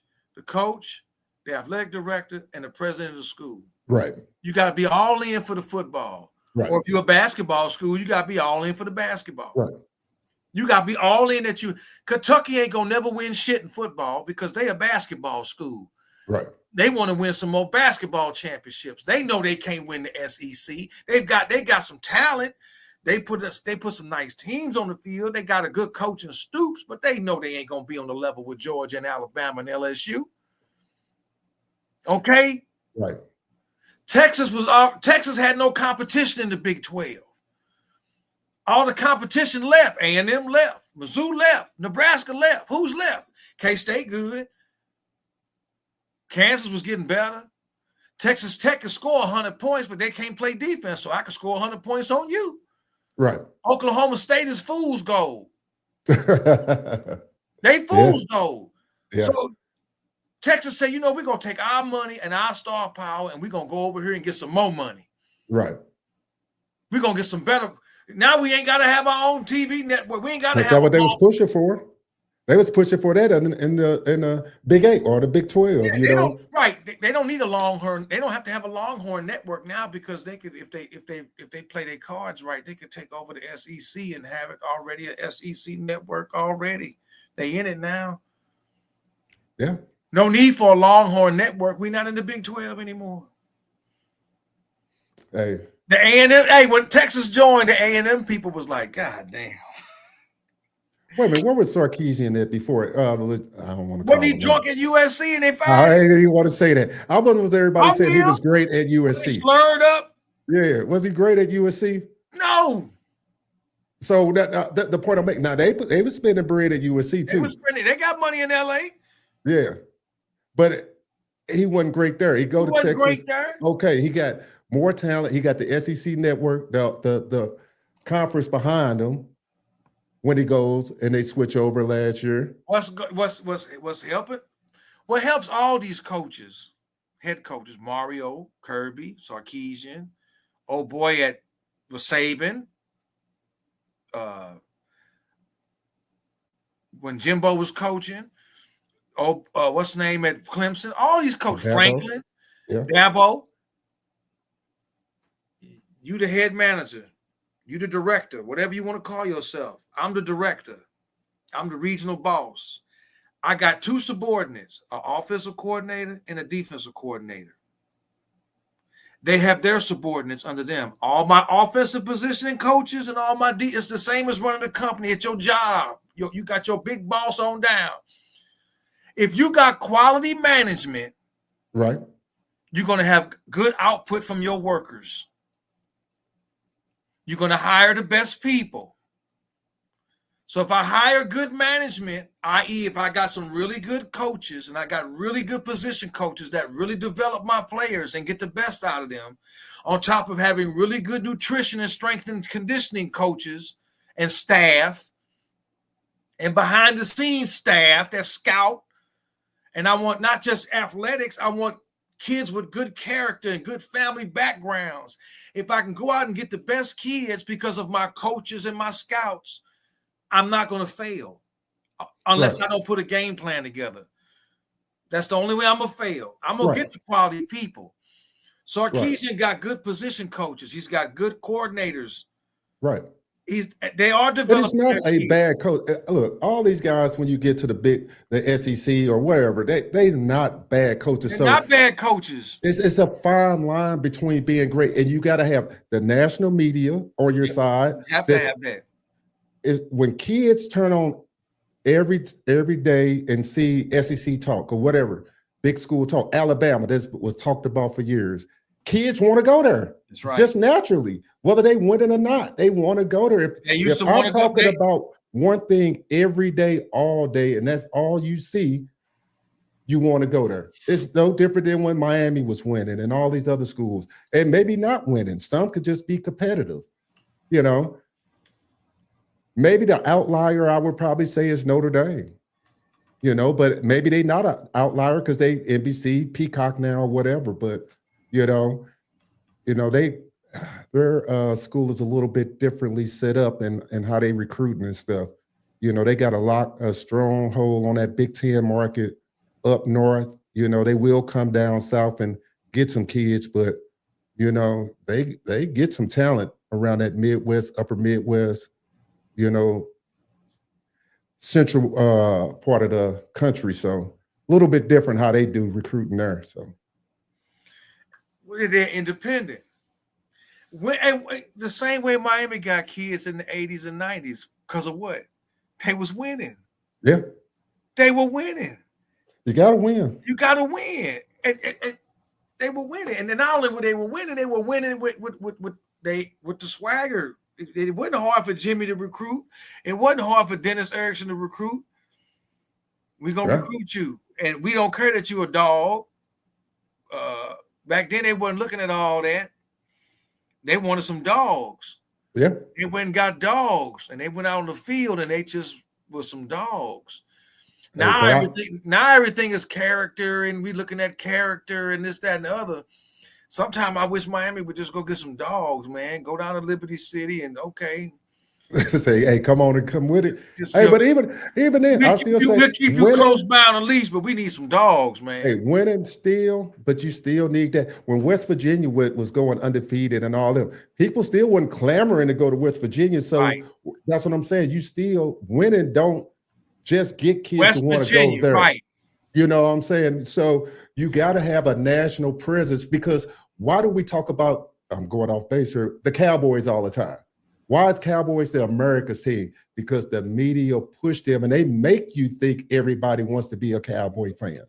You know, so you need that too. The media been on the Cowboys since the 80s, probably since the 70s. Yeah, shit, I don't even know. All you got to do is show that Tony Dorsett 99-yard run on Monday Night Football. That still means something today. After all these years, that was a hell of a run. Right. Hey, Cowboy fans they gonna hear it to the end. They gonna stick with their boys. That's them boys. We love to see them lose, but right. I'm just saying it just takes all it is, because it's 100 and something teams in college football, Division I football, right. and you get some of them that win on a lower spectrum, and they could have an undefeated season, and we'll be like, oh, well, they don't play no competition. The kids ain't trying to clamor there unless you like a Division II school, or you like North Dakota State that, you know, that was getting all those quarterbacks that was coming out back in the day where people were going there and play it. Then you'd be like, oh, okay. The NFL was like, yeah, we're going to go down to North Dakota State and start getting quarterbacks, you know? So, you know, where they wasn't recognized on the Division I level. So it just takes a lot that factors into winning, not just being a great coaching, money, school support, loyal fan base, you know. Some people say a lot of that comes with winning, but hey, I done seen Alabama have some lean years and them stadiums still packed. I done seen Michigan have some lean years, stadium still packed. Tennessee, you know, so yeah. Because when you in these small college towns, they ain't got nothing else. Yeah. You got to really suck. Like Florida State did a couple years ago, where dude was out in the stands with nobody out there and he was reading the book. You got to really suck in a college town because there ain't nothing else out there. Yeah. It's harder when you in a city like Miami or Los Angeles, or you in Atlanta with Georgia Tech. Yeah. You know, they got a large student population. You know, it's a lot to do in Atlanta. Do I want to go to a Georgia Tech game, huh? It's a lot to do in the A. It's a lot to do in Chicago. Do I want to go to the Northwestern football game?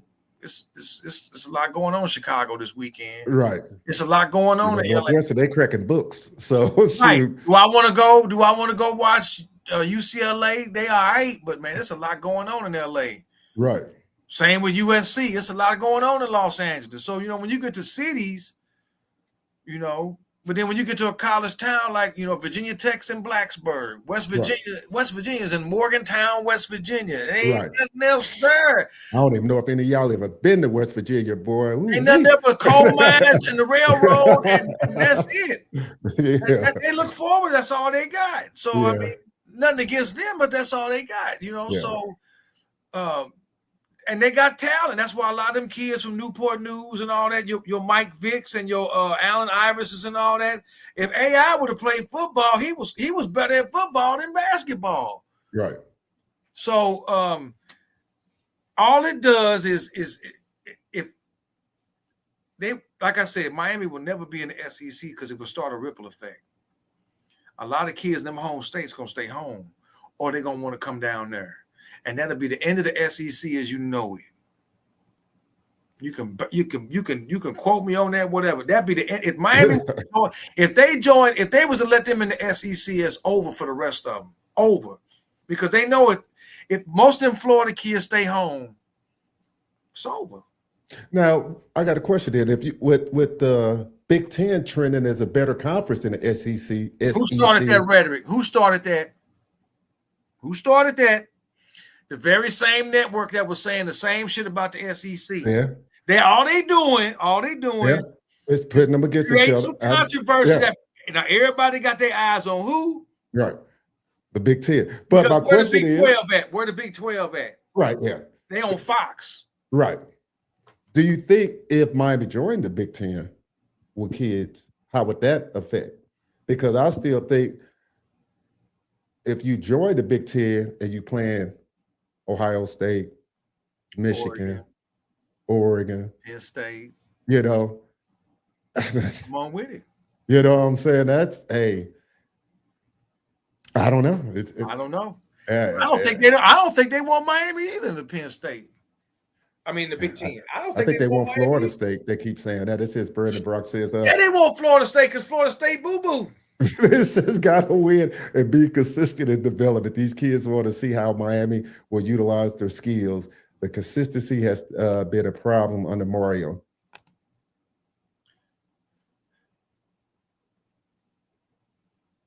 You got to read it again. I'll agree with that. I don't know if it's consistency because I don't know, Mr. Brock, because we in year 4.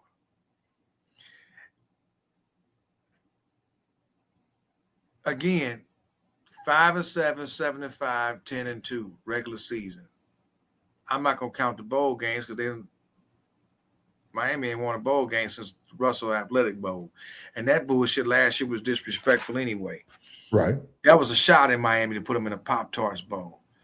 Even if you would have let Cam play the whole game, they would have came, the second half would have put up hella points on Iowa State and won that game.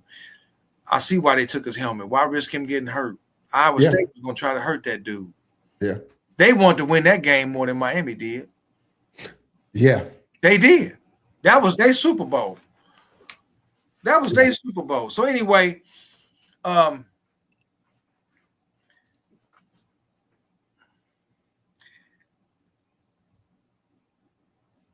would tell, I'm not right about everything. I would tell y'all this. Read a lot of other articles. I've been keeping my eye on Nevin Shapiro. I've been keeping my eye on Luke. They know Luke? That's right. They know stuff. They know stuff, and they know Mario. And a lot of fans may not like some things. Mario ain't perfect. Right. We all rooting for Mario. We all think Mario is the right guy for the job. But it's people in and around the program that some things don't lay right. I know Uncle Luke ain't really happy with something. Ray Joseph is that dude elite.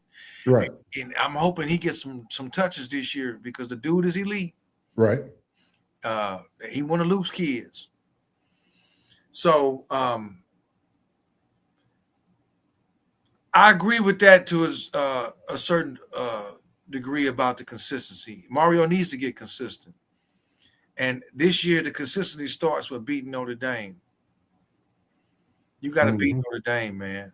You got to win this game. You cannot start the season 0-1 and then come out and beat Bethune and then don't struggle with no damn South Florida, and then you let the Gators come in. You can't be 2-2, dog. That's hell no. Oh hell no. You come out 2-2 like this, dog, and this now the seat getting hot. Super. It's super. The seat is hot now. If you 2-2 and you lose to Florida and Notre Dame, and you say, well, we can afford to lose the non-conference games. I ain't trying to lose shit. No. You cannot lose the first game of the year, man. I'm sorry. You cannot lose this game. This game is too big. Mario knows this game is. Everybody in South Florida know how big this game is. Right. You cannot come out here and lay an egg against these cats. I don't care if you lose competitively. You can't lose. Right. And they know that. You cannot lose. I don't care if you win the game 10-9, 31-30, 28-24. You have to win this football game. Because if you lose this game, it's fuel for the fire. You're right. For all the naysayers and all these national pundits that, no, man, Mario got to win this game. Right. He has to, and since he's hired those people to help coach, and like he hired some folks with the time clock management and whatnot to help with that, and it's working for him because he ain't really made no boneheaded calls last year. The only boneheaded call he made to me was in the Syracuse game, him and Dawson, not going to the running game more, and that because they was riding Cam, maybe they was riding the Cam horse a little too much. When you up 21-0, I'm pounding the rock, but I ain't going back to that now. I'm just saying he didn't make any bonehead timeout calls. Right. He didn't make any dumb decisions game-wise. They made good calls. They caught some breaks, Caught some breaks, came from behind. Some breaks, dog. That targeting call in the Cal game could have went either way. Right. It says one thing Mario has proved. If you're a good freshman, you will play. He has been a man of his word. Yeah. If you can ball and you're a freshman, you're gonna play. Yeah. I think this Malachi Tony gonna be special. Yeah.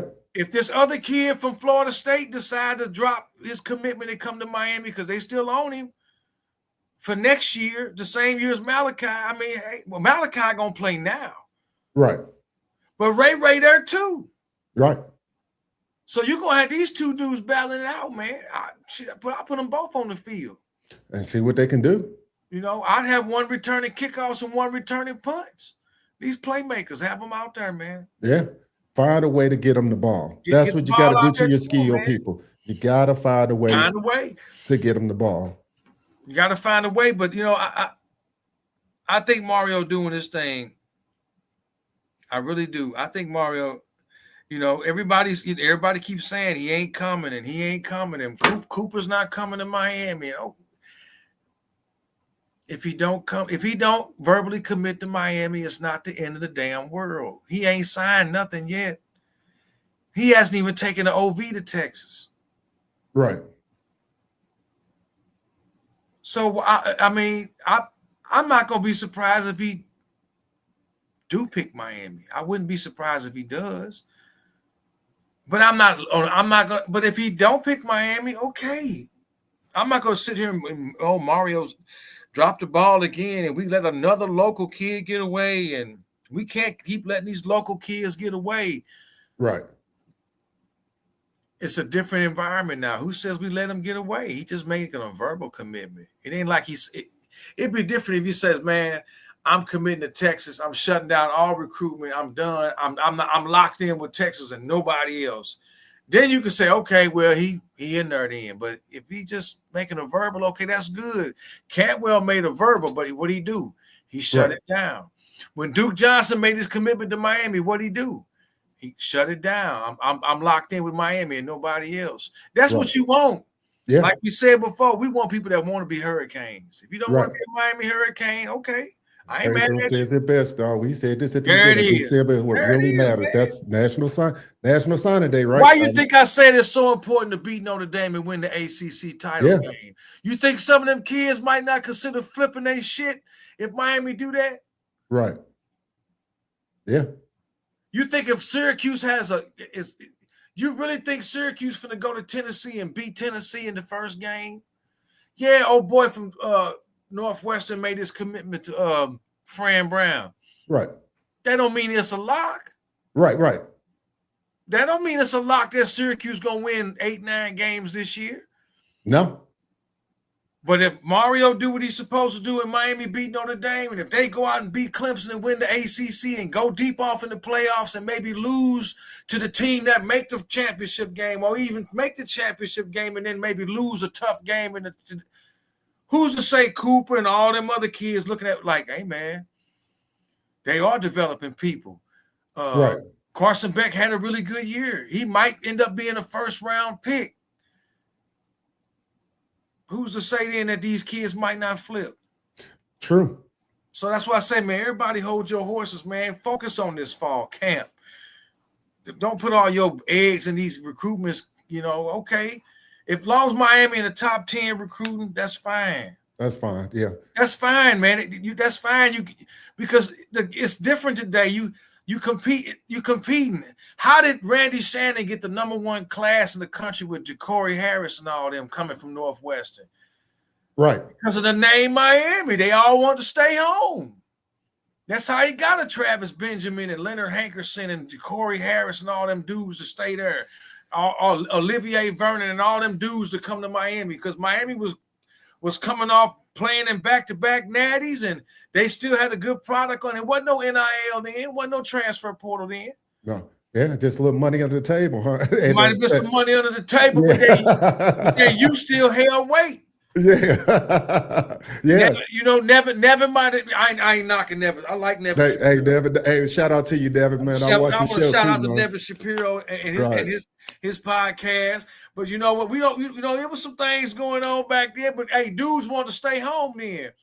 But when you got Texas throwing money at you, right, and you got Ohio State and Georgia and Alabama and LSU and Auburn tossing that bread,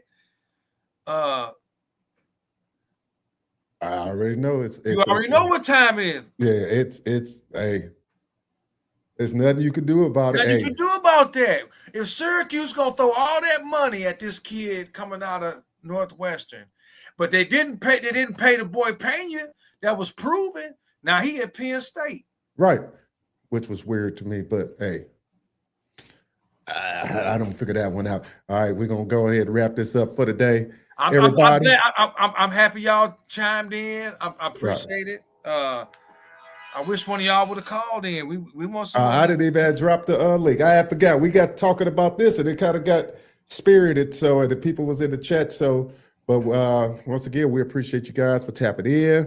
We're gonna be back same time, same place next week. Hey guys, we almost just about a month and a week or so away for some football. So we got some big things coming up. We got some Notre Dame fans that will be on here, some fans that'll be on this channel with us. Yep. And like I said, I just want to say thanks for everybody watching, tuning in.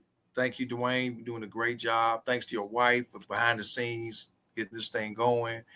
And I've been saying for weeks, everybody, I said it all in April, May, June, fall camp. Yeah. Fall camp is where it is. Don't get all wrapped up in the recruiting. The recruiting going to be what it is. The focus is fall camp. The focus is getting these dudes their reps in the practices, getting them their reps, making the practice hard. Like I said, I wish they had 2-a-days again, like they used to. But that's where it is this fall camp. So we can see what pieces fall, where they going to fall. And 2 weeks out, right on.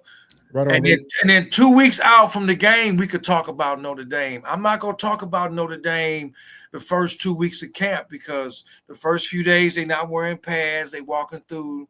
When they start wearing pads and start hitting and really getting it in.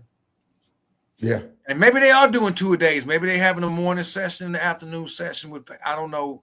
They probably out throwing and doing some skeleton. I don't know how they do it now, I was pretty sure the receivers probably working with Beck behind the scenes. They've been doing that all summer. Yeah, so getting timing down. So I just want to employ everybody to just, that's where it is. It's right. The fall camp, people. It's where the camp is, I follow every day about the recruiting. But it is where it is on that. Like I said, right. December is where it's going to be. Let's see what kind of season we have. And if we have a successful season, like I think we will, then I really strongly believe that a lot of these kids that didn't commit to Miami will have second thoughts, and Mario may flip some people. And then everybody naysaying them now, 4 or 5 months from now. 5 months from now, when it's December 20th, almost Christmas, see Miami didn't want to ACC title game. Now you're gonna have to retract or come on and say, well, I was wrong, which that's fine. I'd rather you say you was wrong about Mario than say, damn, man, he was right. Miami, right. Miami 7-5, title game. We don't want.